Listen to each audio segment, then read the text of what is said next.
The Magical Christmas Tree was released in 2021. This is directed and written by Scott Hillman, and we have a cast including Sox Whitmore and Kai Mullen. And it's not a good film, it's not a good story, it's quite badly written, but there are a couple of positives, so I'll mention those first. The performances are good. I did think the performances were good. The concept is interesting, but the execution isn't. The camera work is fine, music is fine, lighting is fine, technical aspects, no problems at all. But it's not magical. It's magical for about 3 minutes. When you have a film that's got magical in the title, there are certain expectations. You want it to feel magical, at least for a good chunk of the film. And I won't say what happens because it's towards the end, but for about 3 minutes, it was gorgeous. It was magical. It was beautiful. And that's it. The rest of it is dull.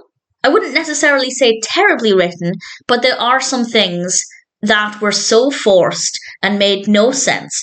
For example, one of our protagonists they've been tasked by their boss. I have to say I love the character of the boss. Not necessarily a likeable character, but a very fascinating character. He asks them to go and chop down a Christmas tree to bring to the office. And they go off to do this and they meet the ranger. And understandably, the ranger is asking why they're carrying an axe, which I thought actually was not a bad moment. I did quite like that. And then, in fact, before that interaction, he asks them, what are your pronouns? Nobody does that. Absolutely nobody does that. If somebody I've just met, and it's not somebody I'm going to be spending a lot of time with, asks me my pronouns, I'd be really concerned. Why do you need to know what to use when talking about me in third person? Why are you talking about me in third person? I think that's really creepy. And it's so forced and really unnecessary.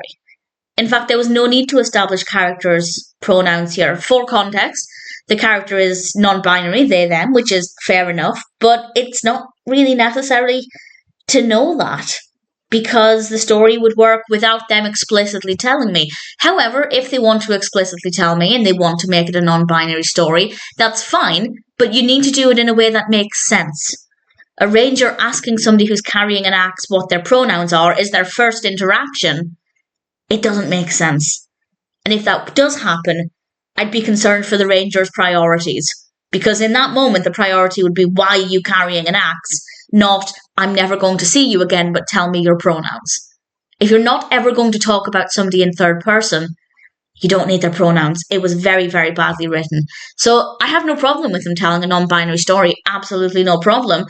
But if you're going to do that, you need to write it in a way that's believable and realistic. Otherwise, I'm not going to take you seriously.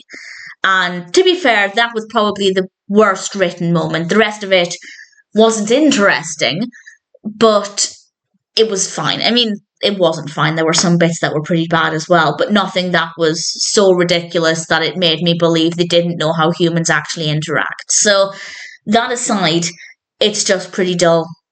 And honestly, not a lot happens. Basically, it's about an elf from this tree and the interactions with the elf. And I honestly found the characters to be tremendously boring. The dialogue between the characters to be very dull.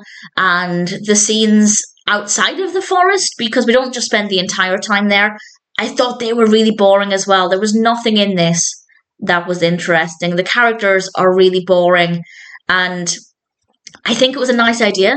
This elf, this magical Christmas tree that doesn't really feel very magical. The setting is nice. The forest setting is quite attractive. I don't actually know where it's filmed because that information is not on IMDb at the moment. But visually, yeah, it looked quite nice. And as I said, credit where it's due. The performances were fine. The camera work, lighting, sound, and so on. Technical aspects, fine. But a very either badly written or boringly written story, depending on which scene you're looking at that particular time. So it's very forced. It doesn't flow very well. The dialogue is pretty terrible, and the concept, although interesting, is really badly executed. The magical Christmas tree maybe had potential if it was better written, but unfortunately, it's not an enjoyable experience, and it's not one that I recommend.